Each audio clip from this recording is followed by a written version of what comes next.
Hello বন্ধুরা, আমি সোমা। আমার একটা ছোট্ট ব্লগে তোমাদের স্বাগত। আমরা গত 23শে মে আমরা সিকিমের উদ্দেশ্যে রওনা দিলাম। স্টেশন থেকে ট্রেন ধরে আমরা চললাম এনজেপির উদ্দেশ্যে। এনজেপিতে পৌঁছতে গেছিলাম আমরা রাত্রি 2:30টার সময়। তাই সেখানে আমরা বেশ কিছুক্ষণ ওয়েট করার পর ভোর 6টার সময় আমরা গাড়ি করে চললাম পেলিংয়ের উদ্দেশ্যে। পেলিংয়ে যাওয়ার পথে অনেক রাস্তায় অনেক সিনারি আমরা দেখতে পেলাম। পেলিং শহরটা খুব সুন্দর এবং আমাদের হোটেলের ঘরের থেকেই পুরো পেলিংয়ের কাঞ্চনজঙ্ঘা দেখা যেত এবং ছিল নানা রং বেরঙের ফুল।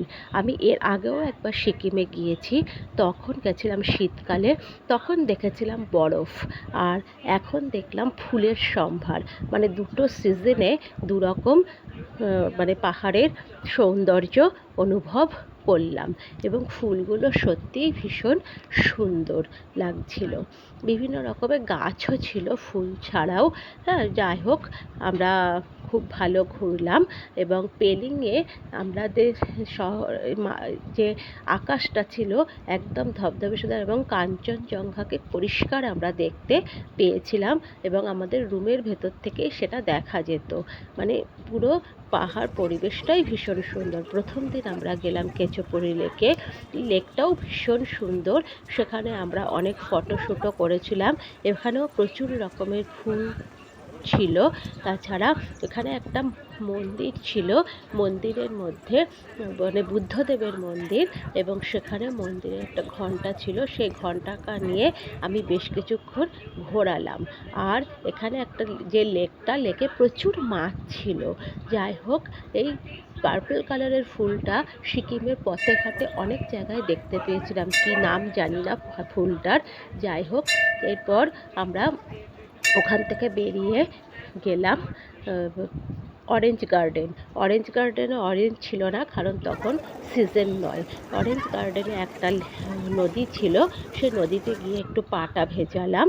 তারপর সেখানে কিছু ছবি শ্যুট করে আমরা চলে আসলাম স্কাই ওয়াকে গিয়েছিলাম। সেখানে আমরা স্কাই ওয়াকের ওপর উঠে আমি একটা রিলস বানিয়ে নিলাম এবং কিছু ছবি আমরা শ্যুট করলাম। তারপর সেখান থেকে আমরা হোটেলে ফিরে আসলাম। পরদিন সকালবেলা আমরা গেলাম ঋষিখোলার এই ব্রিজটার একটা সাইড হচ্ছে ওয়েস্ট বেঙ্গল আর একটা সাইড সিকিম। সেখানেও আমরা ছবি তুললাম। অনেকে স্নান করেছিল, আমি কোনো স্নান করিনি, আর আমাদের রিসর্টটা ছিল একটু উঁচুতে। এবার পরের দিন ভোরবেলা আমরা সেখান থেকে রওনা দিলাম।